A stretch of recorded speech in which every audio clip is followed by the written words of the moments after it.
Welcome to the Pharmacy Residency Podcast, a member of the Pharmacy Podcast Network. I'm going to go over a full edit of a model residency letter of intent document, and what I'm going to do is a critique. So a critique is an analysis or an assessment of something, and I'm trying to save you guys from yourselves.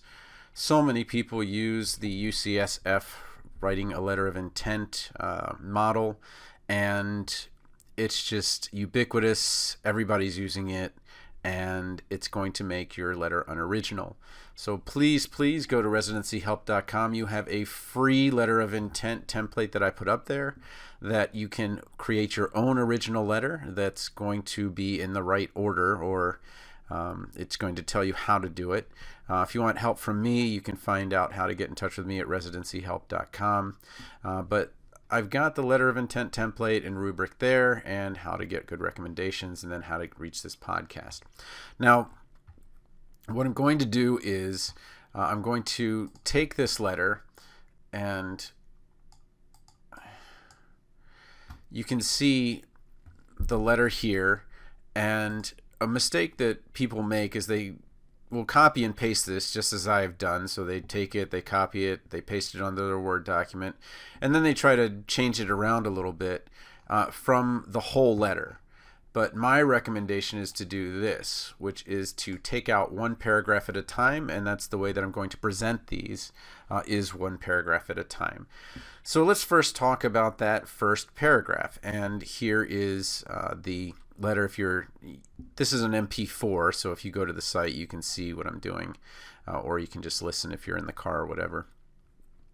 And it has 3 sentences, and what I would do actually is break that up even more like this. Okay, so I've taken one paragraph, removed it from the letter, and then I've broken it down into 1, 2, 3.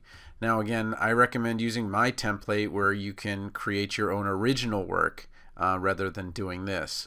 But what I'm doing is a critique of the way that they've approached it. Now UCSF, obviously one of the best schools in the country, so this is a quality letter, but there's always things that someone can improve. So I'm writing to express my interest in applying for the PGY1 Pharmacy Practice Residency at the University of Oregon Hospitals. Okay, so you don't really need to say all that. You can just say, I am interested in the PGY1 Pharmacy Practice Residency at the University of Oregon Hospitals. Okay, you're just expressing your interest. It's a letter of intent. You don't need to say, I'm going to apply. You've applied. Okay. I had the pleasure to meet with your current residents at the ASHP mid-year clinical meeting, and with Dr. Dick Grayson and Shiera Sanders Hall to learn more about the residency program. Well, what you're doing is you're being polite, true, but you're using so many words to do it. You can just say, I met your current residents, and then put their names in there. Okay.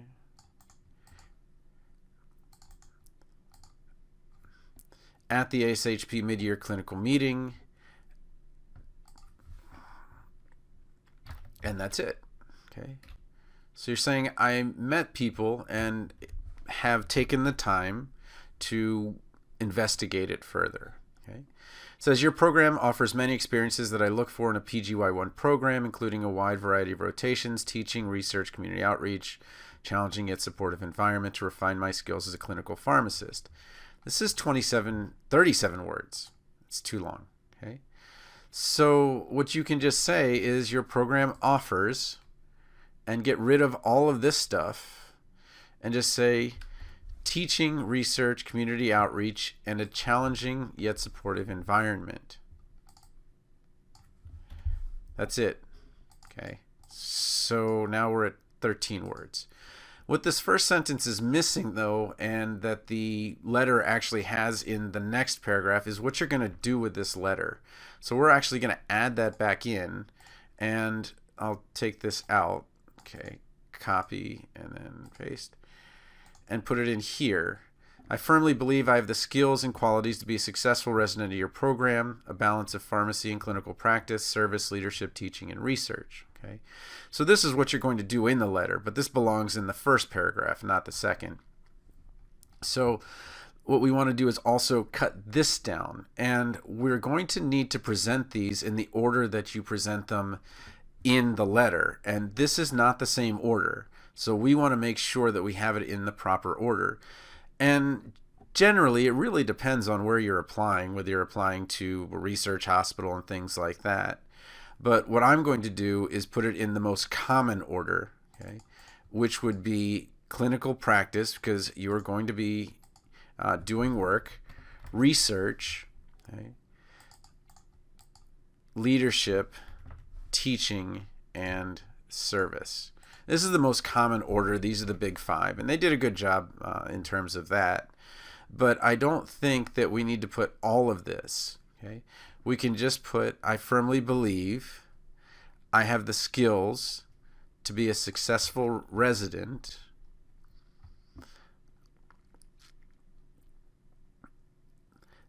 at your program, a balance of clinical, okay. And so what we'll do is we'll say, I firmly believe I have the skills to be a successful resident with my experiences in clinical practice, research, leadership, teaching, and service. Okay. So what we're doing is we're setting up the rest of the letter. Okay. And so now we have our first paragraph. I am interested in the PGY1 pharmacy practice residency at the University of Oregon Hospitals. I met your current residents, Dr. Dick Drayson and Dr. Shira Sanders Hall, at the ASHP mid-year clinical meeting. Your program offers teaching, research, community outreach, and a challenging yet supportive environment. Now, the issue here is immediate, that you have put that you're going to talk about these 5 things, but the program offers these 3 things. Okay. So what you want to do is make sure that your order is the same. So it should really be, your program offers research, teaching, and community outreach. Teaching, community outreach in a challenging yet supportive environment. Notice how this teaching agrees with, this research agrees with this order, this teaching is with this order, and this community outreach with this order. Because you're going to mention these as you work on the letter, as you're doing those parts. Okay, so this is the first paragraph. You've expressed your interest. You've met someone there and done further research. You've acknowledged that they have certain specialties, and you're going to talk about how your experience fits those specialties. That's it. Okay, it's now 70 words. And even with taking the sentence from before, so I've converted what was, let's see, 123 words, and I've cut it almost in half and saying the same thing in the right order. Okay, so that's your first paragraph and how I would approach it. In the next episode, I will do the second paragraph, introducing your goals and what you want to do. Welcome to the Pharmacy Residency Podcast, a member of the Pharmacy Podcast Network. Again, if you want help from your letter of intent, you can go to residencyhelp.com to get more information about working with me. We are on paragraph 2. Okay, so what I've done is I've taken this model letter of intent, and I will make a new letter.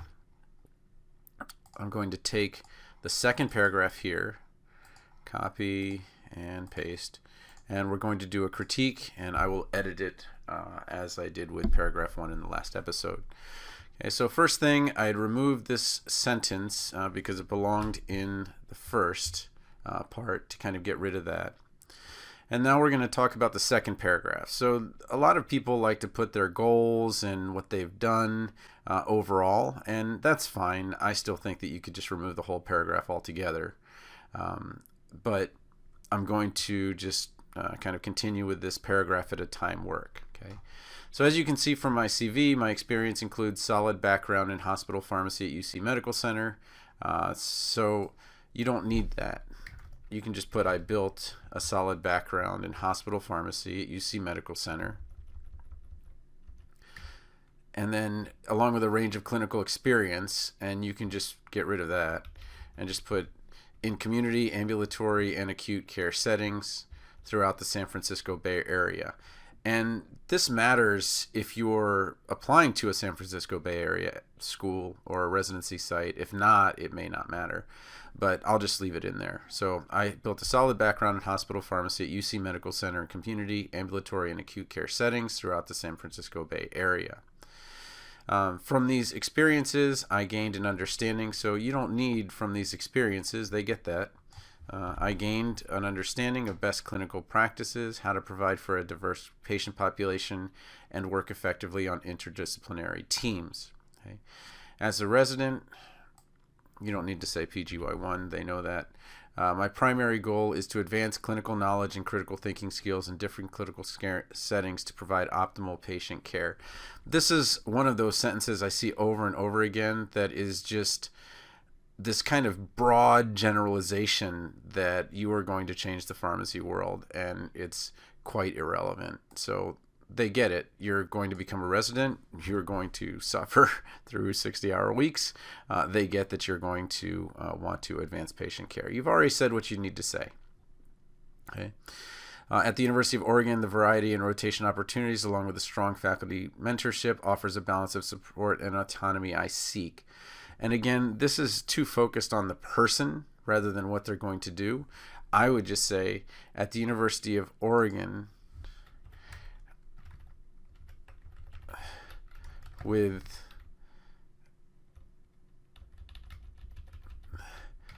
I wish to contribute through rotation opportunities and gain faculty mentorship. Okay. That's it. You're just trying to say, I'm a team player, I'm going to help, and I want to come to help and to work. And I'm going to do that through rotations and getting help to the faculty. Okay. After PGY1 training, my plan is to pursue specialized training. Okay. So the thing is that you're saying the same thing twice, because then you go on to say my current areas of interest include critical care and infectious diseases, as I enjoy the challenging nature of work and part of a multidisciplinary team focused on tackling complex cases. So again, we got these long sentences that are just unnecessary. Okay? So you can just say at the University of Oregon, and this needs to be lowercase, I wish to contribute through rotation opportunities and gain faculty mentorship. After PGY1 training, my plan is to pursue specialized training. You can just, if you really want to use it, in critical care and infectious disease. You don't need to say why. Okay.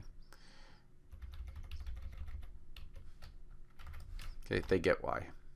And that's it. So I've taken what was, let's see, we did get rid of that first sentence, so we're taking 161 words and we are turning those 161 words into 81. So divided it in half, said the exact same thing.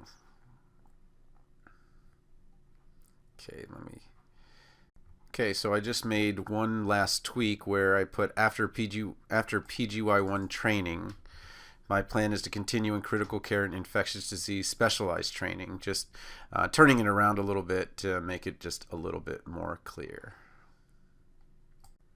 Hey, welcome to the Pharmacy Residency Podcast, a member of the Pharmacy Podcast Network. We are on paragraph 3. If you want my help with your LOI, just go to residencyhelp.com. But we are going through a critique and editing of the model letter. So here is paragraph 3 alone. And we'll look a little bit, it's kind of still adding more about what they want to do, and by now you really should have started showing the evidence as to why you're a good fit. Because they're going to be scanning your letter, it may not matter because they're just going to skip over it. But let me go ahead and edit this one. So anytime you see blue on Word, you want to see what the issue is, and it was that it wasn't hyphenated. Okay. So my long-term career goal is to practice in an academic medical center affiliated with the School of Pharmacy, combining clinical practice with both didactic and experiential teaching experience. And I see this on a ton of letters, and the problem is I see these exact words on a ton of letters.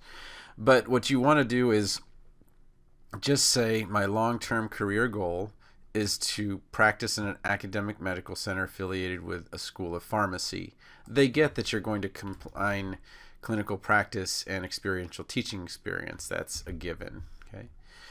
My teaching experience includes an MS in education. That's way overboard. Like, you can put in your experience, which might be tutoring people in the community, tutoring P1s, P2s, tutoring chemistry, biology, biochem, whatever. But that's kind of over the top. And even though that MS is there, really should have given an example. Like, I've been helping students in the tutoring center, and one specific student that comes to mind is, and kind of given a great story about it. Right. But what they're doing is providing evidence. They have teaching experience, and it makes sense that they want to continue to be a teacher. Okay? But I would just get rid of, I mean, you can put, I have an MS in education instead of my teaching experience includes. So I have an MS in education, and I might just put master's in education. A master's, not an, in education, and I served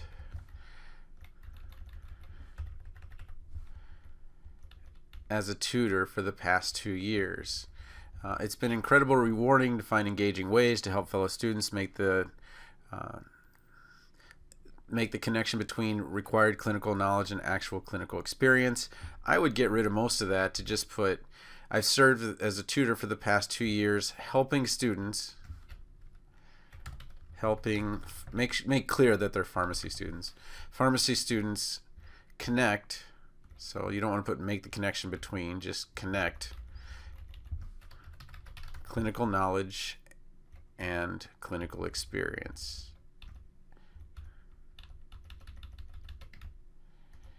And so you're using the same word twice, so you can use the synonym feature and see, okay, well, is there a word that's like that? No, you don't really have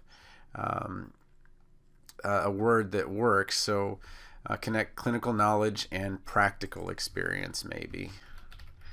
But don't use the same word twice. Okay. I would welcome additional opportunities to serve as an instructor and preceptor for student pharmacists. The training provided through completing OU's clinical teaching certificate appeals to me. Again, you're talking about yourself, as it offers a chance to gain more thorough understanding how to design the curriculum, classroom management skills, and even more strategies to engage struggling students. I think I would just put your goal is to practice in an academic medical center affiliated with School of Pharmacy. You have a master's in education, and you served as a tutor for the past 2 years helping pharmacy students connect clinical knowledge and practical experience. I would love to complete OU's clinical teaching certificate to better, and you don't have to put all of those details. You're just saying, I want to become a better teacher. Okay, so I would love to complete OU's clinical teaching certificate to better, and so if you don't know the words you want to use yet, you can just put teach students, and obviously that's too little. Okay, and we've split the infinitive, so we got to get better out of there. So to teach students better. And we're not happy with the word better. That just is kind of pedantic. So we'll go into synonyms, and we see if we have anything here. And nothing really there. So I would love to complete OU's clinical teaching certificate to... Yeah, this doesn't help me either. Certificate to become better educator. And we'll see if there's any other word besides better that's going to work here. And you can maybe just say to improve as an educator. Okay. All right. right, so 3 sentences is all you really needed. My long-term career goal is to practice in an academic medical center affiliated with a school of pharmacy. I have a master's in education, and I served as a tutor for the past 2 years, helping pharmacy students connect clinical knowledge and practical experience. I would love to complete OU's clinical teaching certificate to improve as an educator. And that's it. And so we've taken what I believe is probably cut it in half. Okay, probably cut it in half. But this is paragraph 3 now. Hey, welcome to the Pharmacy Residency Podcast, a member of the Pharmacy Podcast Network. This is paragraph 4 of this LOI critique and editing. And if you want my help on your letter of intent, go to residencyhelp.com. You can learn more there about getting in touch with me or what I will do to help you. So let's go on to this 4th paragraph, and this is something that we can really cut down quite a bit, and you really do want to put in your actual research. If you've got 2 or 3 papers and things like that, you want to put them in here. This is a little bit too general, but just in the terms of what I'm going to do, I'm just going to kind of cut this one down. So furthermore, I've been actively involved in clinical research. Well, you don't need to say that. If you just put my research, then we know that you've done it. Okay, so my research under Dr. Barry Allen at UCSF evaluates clinical, so the words are in an order that we can improve. So is an evaluation of the effectiveness of clinical pharmacist interventions to reduce medication errors. Well, let's just do this. My research under Dr. Barry Allen at UCSF evaluates the effectiveness of clinical pharmacist interventions to reduce medication errors on UC Medical Center's pediatric units.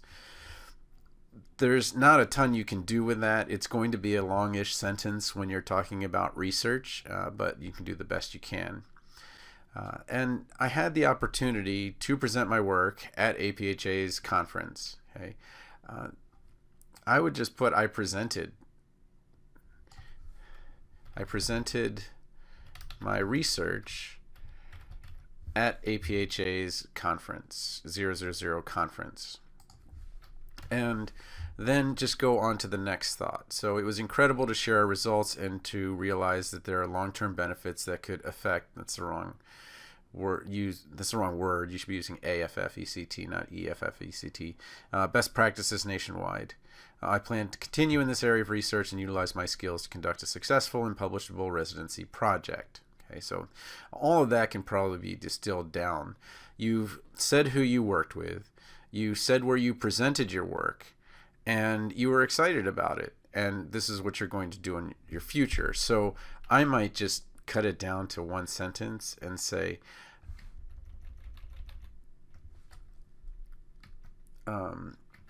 it was incredible to, so you're saying that sharing your results was the incredible experience. I would worry about other people like that you're helping. So it was incredible to see our results affect best practices nationwide, because that's who you're helping. I plan to continue in this area of research. And if that residency site doesn't pick they may pick the project for you. So you may or may not be turning off a residency site by saying this. So what I would consider is saying, okay, I plan to work in research on a residency project. So this experience will help me conduct a successful and publishable residency project. Okay, so you're just saying, okay, well, I did this research with someone. This is what the research was about. I presented the research. I was excited about the research and that it was far-reaching. And then the reason all this matters is because it's going to be relatively easy for me to do residency research project, or at least I'm not going to be a real burden on you. But that's how I would change it. Okay, welcome to the Pharmacy Residency Podcast, a member of the Pharmacy Podcast Network. We are on paragraph 5. Again, if you need help with your LOI, you can go to residencyhelp.com to find out more. So this paragraph is probably the toughest of them all. It has a ton of very long sentences, averaging around 33, 34 words. It's really bogged down, has a lot of glue, extra words that you don't really need. So after reading this, it's gonna sound real. It's gonna really pop. It's gonna be a lot better letter, and this is really common that once you get down to kind of the 5th paragraph and 6th paragraph, you're trying to fit all the other things you want to say in, and it makes for a very dense paragraph. So we'll cut it out or cut it down. So first of all, lastly, my dedication to service is demonstrated through my involvement in organizing health fairs and student-run clinics. I'm eager to actively participate in the community outreach efforts at UO. And there's a couple of things that are an issue here. First, you used UO when you used OU before. So you want to make sure that you know which one it is, okay? And I wouldn't necessarily use too many acronyms or abbreviations anyway, but you don't have to say, lastly, my dedication to service is demonstrated through my involvement. You can just say, to serve the community, I organized health fairs and student-run clinics. And I'm eager to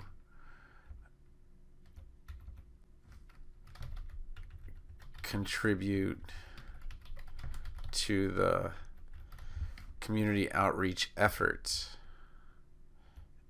and I might take the actual thing and put it all the way out to the University of Oregon. I've been an effective and proactive leader. I think this is due to the fact that my mentors and experience have taught me key skills.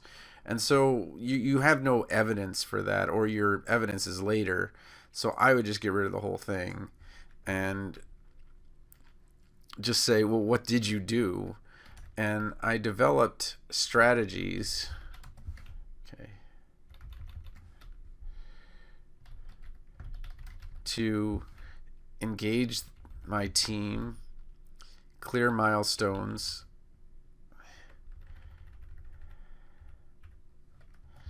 and recognize individual and group success. Okay.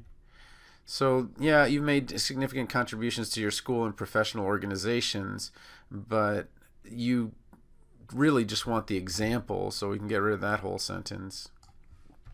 I say, I'm most proud of my efforts as APHAs, and that's a little H, okay.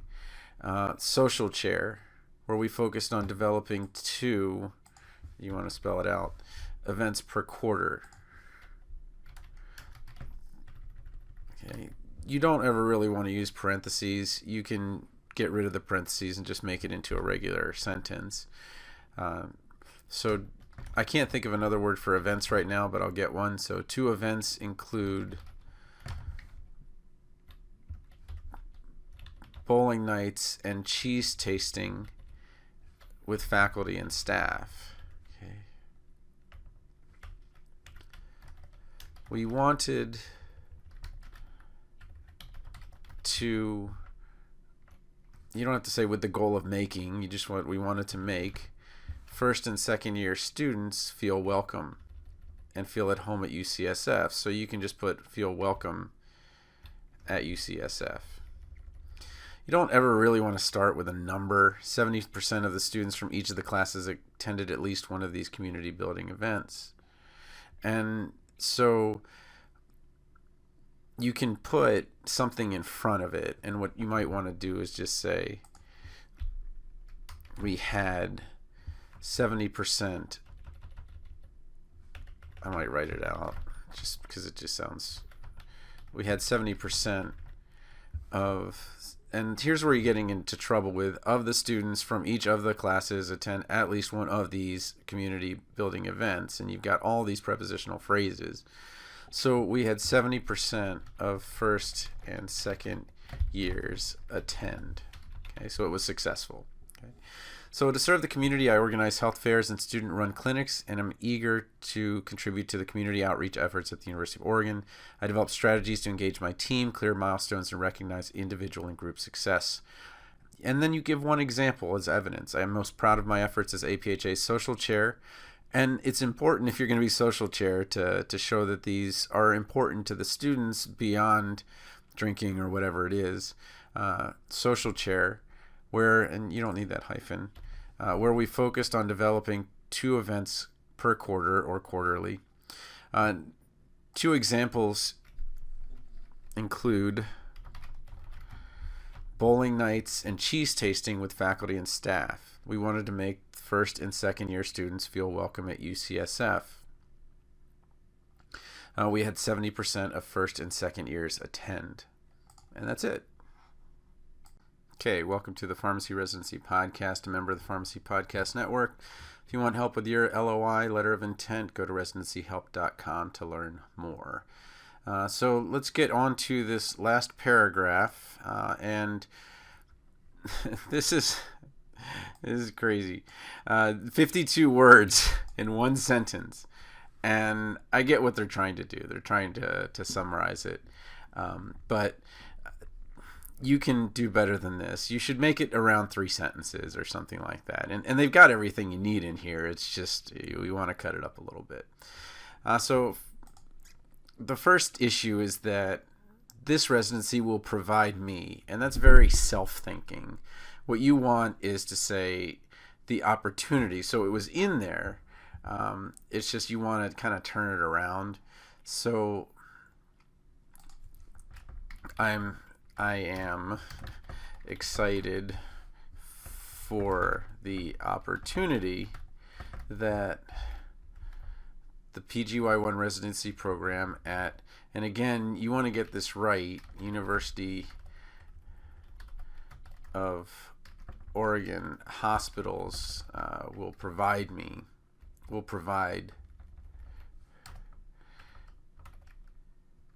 And what you want to do is change it from you to them. I'm excited for the opportunity that the PGY1 residency program at the University of Oregon hospitals will provide me to serve others. And then you need to change the will to could, because will sounds like you already got it. So I'm excited for the opportunity that the PGY1 residency program at University of Oregon hospitals could provide me to serve others. Then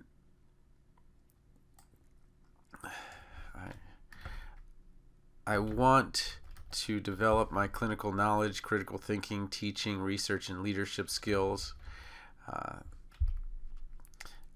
to become a well-rounded pharmacist. I look forward to the opportunity to visit your institution, and thank you for considering, let's just get considering my application. So we can still do a little better than this, but I've split it into 3.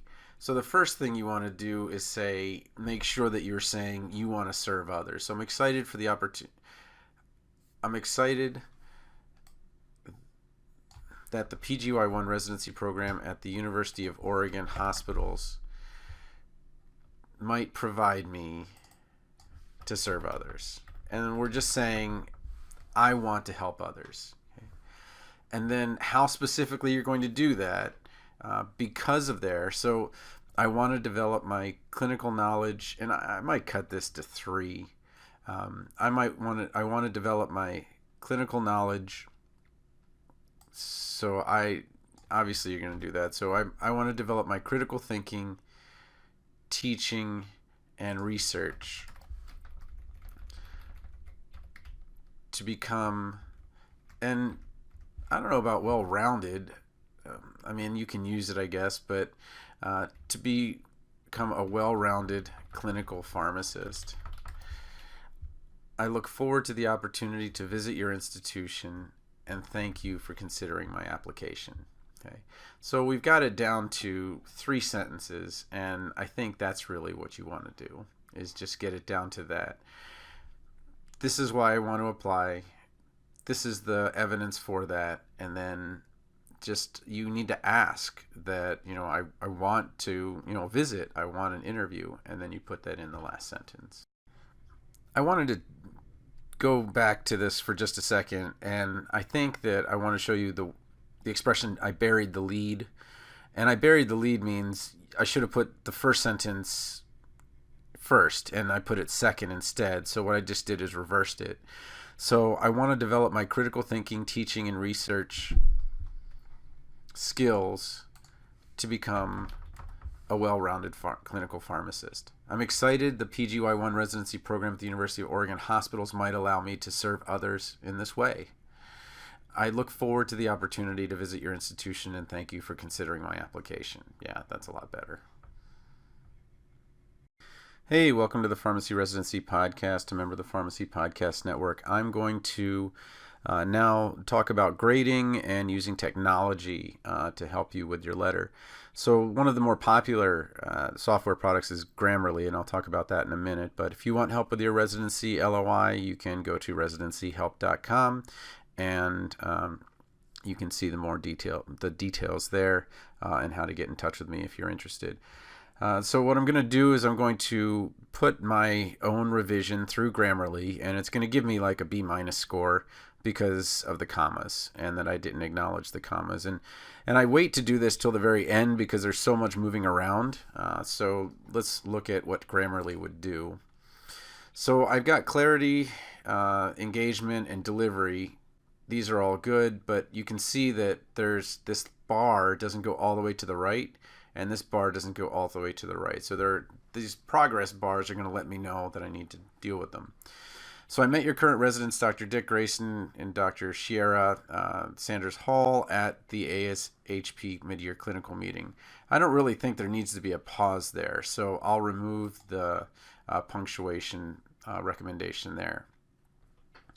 Just so I can get my score up, I'm going to put the British comma. You don't have to, but it wants the comma at the end of research, teaching, community outreach, comma, and a challenging yet encouraging environment. Okay, and you can see that it recalculates my score as I'm doing this, as I'm adding commas. And so 1 comma gave me 5 points. Okay, and same thing here, the British comma. Population, removing a comma. My plan is, that would be better or clearer to just say I plan. So I agree there. I have a master's in education and I served as a tutor for the past 2 years. You don't really need a comma there. To reduce medication errors in UC Medical Center. Yeah, I'm in the medical center. I'm not on it, so I'm not like on top of it. Okay. This conference, it doesn't understand what's going on with that 0000 conference, so I'm going to get rid of that one. Student-run clinics, and so if I just have this and this, I don't really need a comma. It says I do, but I don't. To serve the community, I organize health fairs and student-run clinics. Yeah, I guess I could put, and I'm eager to contribute to community outreach efforts. Clear milestones, and again, this is the British comma. And social chair, comma. This definitely, I should have put a comma there. And then second year, there should be a hyphen between second year students. We wanted to make first and second year students. That doesn't really require a comma because it's thinking I'm saying I wanted to do something first and then do something later, but that's not what I'm saying. And then the last one, visit your institution and thank you for considering my application. So I don't know that I would necessarily put a comma there because I'm just saying this and that. And you don't really need a comma between this and that. But I have to acknowledge it, throw it in the garbage, and what it'll do is it'll say my correctness, clarity, engagement, and delivery are good, and so forth. And so that's how you use Grammarly. But you notice that Grammarly doesn't tell you that you need to put things in certain orders and things like that. as you would with this clinical practice, research, leadership, teaching, and service. And honestly, with what I did, it actually goes here's my long-term goal and my clinical experience, then my research, then my service. And so I really only addressed those three, and I probably would have just put clinical practice, research, and service. There was a little bit about teaching, so I might include there, but that's kind of up to you. Okay, but let's look at the grade. So this is the original LOI, and I have this software called Style Writer, and it's tough to see, but this is what it looks like. And all of these highlighted areas are just a way that I could go through each of these. And for me, it's just too slow to do that because I already write well and I don't need all of that. I can use it to check myself. But this is the original letter as it's written in there, and you can see that there's a couple of scores at the bottom. So there's 764 words. It gives a bog score of 62. You want a low bog score. What it's saying is that there's a lot of dense and long sentences in there. It's kind of hard to read. And it's not hard to read that the words weren't right. It's just the long sentences, the prepositional phrases, it takes all that together to give it that higher bog score. PEP is pretty related in that it just doesn't pop. It's solid information, but it's not conversational enough that it would get a high PEP score. It was excellent with passive voice, very little passive voice, just that one is demonstrated, which can easily be fixed. And then style 60, again, this is kind of getting nitpicky, just saying that there are some style errors that could be improved, that someone could improve to make it better. The sentence length, definitely one of the easiest things to improve on your LOI, and just cut the sentences in half. Jargon is going to be something you can't really do much about. It says 2.7%. That's fair. It actually should be even higher as soon as you put in very detailed examples of what you did clinically and what you did as a researcher and so forth. Glue, concise. Yeah, there's not a lot of extra words. That's what this yellow is, the of the students from each of the classes, one of those. And it's connecting parts of sentences in such a way that it's just way too many words and you can just get rid of them without any loss of meaning. And then grade 16, difficult. While you do want to write at a high level, this is a conversational piece. You should really be writing around the 11th or 12th grade. So you're not so far as to say, I'm a middle school student writing an essay in kind of a stream of consciousness, but you also don't want to get this difficult where it's just the resident is tired or the RPD is tired. They don't want to read dense academic literature. They just want you to speak to them through writing and say, this is why I want this residency site. This is the evidence that I am qualified for the site, and so forth.